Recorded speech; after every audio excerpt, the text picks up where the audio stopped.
¿Qué sería si Vallejo estaría vivo hoy día? ¿Cómo se comportaría la crítica?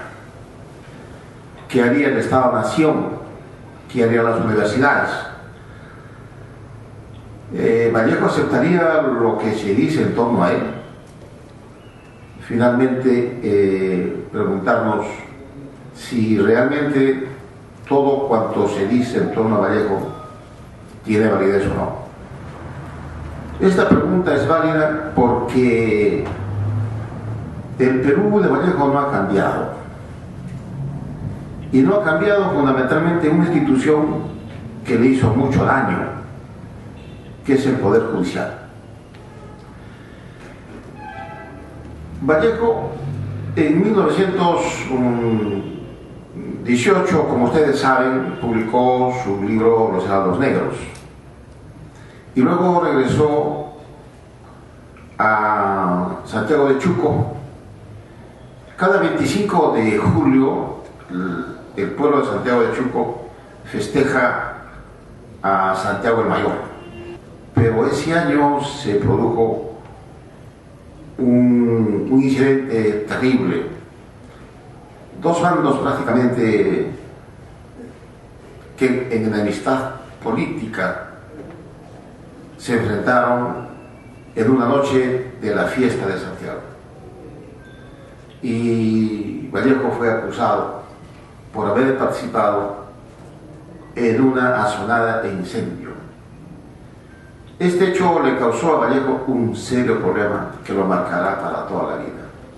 Luego pasó a vivir una temporada a una casa de campo de Antenor Orrego. Cuenta Antenor Orrego en este libro tan hermoso que se llama Mi encuentro con Vallejo, de que Vallejo estaba despierto y en eso le dijo: mira, acabo de verme muerto en una ciudad que desconozco y con varias mujeres que lloraban en torno a mí. Le dijo: pero eso es un sueño, tienes una pesadilla. Y Vallejo dijo: acabo de ver.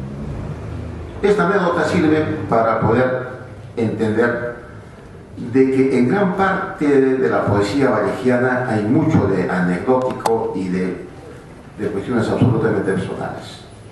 Finalmente fue sorprendido en la casa del doctor Ciudad y fue llevado a la cárcel. Durante todo el trayecto, como bien lo cuenta Antenor Orrego, Vallejo decía: soy inocente, y lo enviaron a la cárcel.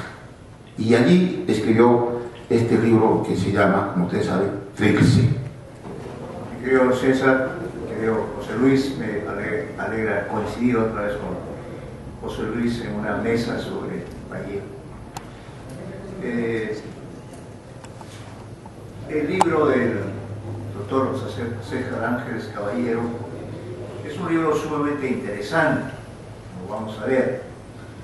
Y esto tiene mucho valor porque, sin duda, la bibliografía sobre César Vallejo es bastante amplia, tanto la bibliografía peruana, latinoamericana y universal, porque Vallejo es el escritor peruano probablemente más estudiado, ¿no?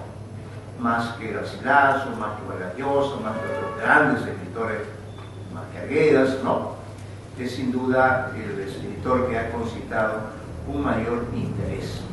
Y es el hecho de que Vallejo, vamos a decir, ha creado una suerte de, para decirlo en estos términos, una suerte de fauna, ¿no? Es decir, una nueva especie humana.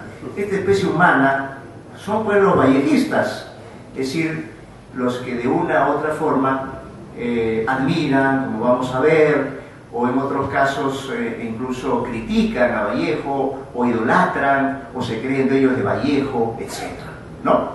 Entonces, basándose en este criterio, Silva Tuesta ha establecido una tipología de vallejistas, que creo que también es otra forma de acercarse, efectivamente, tratándose el fenómeno de Vallejo. No solamente importa qué es lo que Vallejo dice, cuál es la emoción que nos hace repetir sus versos, sino también qué es lo que dicen los que han estudiado a Vallejo, vallejófilos, ¿no? ¿Quiénes son los vallejófilos?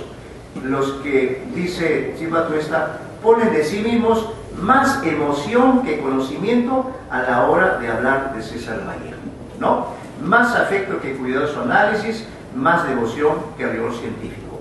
Puede ser que sean grandes ensayistas, grandes analistas, pero diríamos que los gana la emoción.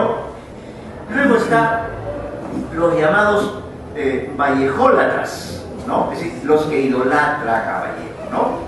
Los que llevan, dice Silva, la vallejofilia al extremo, ¿no? Ellos hacen que Vallejo más parezca un venerable santón que un poeta incomparable. Es decir, los vallejólatras son aquellos pues, que idealizan. Vallejogogos, ¿no? ¿Quiénes son los vallejogogos? Dice Silva, lo que en política es un demagogo, en vallejismo es un vallejogogo. ¿Quién creó este término, según Silva Tuesta? El doctor Jorge Puccinelli, ¿no? Entre broma y serio creó este término y para referirse a aquellos pues, que tergiversan el significado de la vida y obra de Vallejo en provecho personal o en pro de alguna línea de pensamiento extraño al espíritu vallejiano, de verdad. Es decir, aquellos que llevan agua para su molino, ¿no? Que tienen una afiliación partidaria, qué sé yo, y entonces a Vallejo lo convierten en militante de ese partido, ¿no? Y le dan el cartel número 1. ¿Por qué he hecho este trabajo de recopilación? Mi pasión vallejista nació en 1952, cuando todavía cursaba el doctorado en la Universidad Católica del Perú, y para preparar mi tesis de bachillerato en humanidades, habiendo leído ya a Vallejo desde el colegio secundario, pensé en que el trabajo que podría ser esclarecedor en el aspecto sociolingüístico sería el estudio de los peruanismos en la poesía de Vallejo. Debería haberme graduado en la Universidad Católica, pero el destino quiso de que no fuera así, sino que con esa tesis, en 1954, me gradué precisamente en la Universidad Nacional de Trujillo, donde Vallejo también se graduó de bachiller en humanidades. Y bien sabemos que prácticamente Vallejo se inició un poco dentro del decadente romanticismo, pasó por el modernismo, especialmente los herederos negros, y en los demás poemas, sobre todo en Trilce, ya es un perfecto vanguardista. Lo contrario, la influencia del autor sobre su época. Puedo reiterar la extraordinaria, modélica y permanente influencia de Vallejo en la poesía peruana, contemporánea, hispanoamericana y mundial. Es el poeta que se constituyó en un hito en nuestra lengua, en tal medida que no posee símil y se lleve como el modelo del llamado vanguardismo.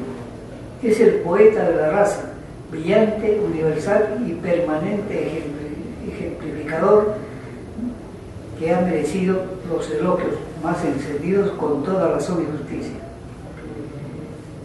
El otro valor yo lo llamo valor científico,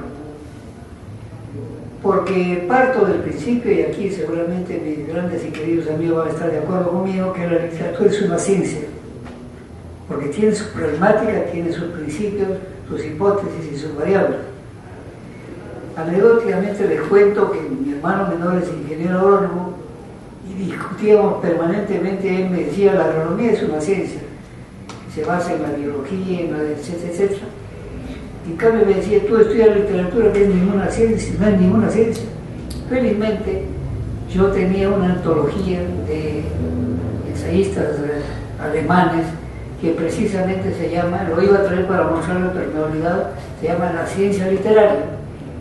Había que leer ese libro para saber que la literatura es ciencia, porque tiene una problemática, y esa problemática está precisamente en el estilo, que es estudiado por la estilística. La estilística es la ciencia y la base de la crítica, porque al criticar a un autor tenemos que adentrarnos en su estilo, y el estilo, como lo dijo Buffon, es el hombre. En consecuencia, tenemos que conocer cómo funciona esta ciencia.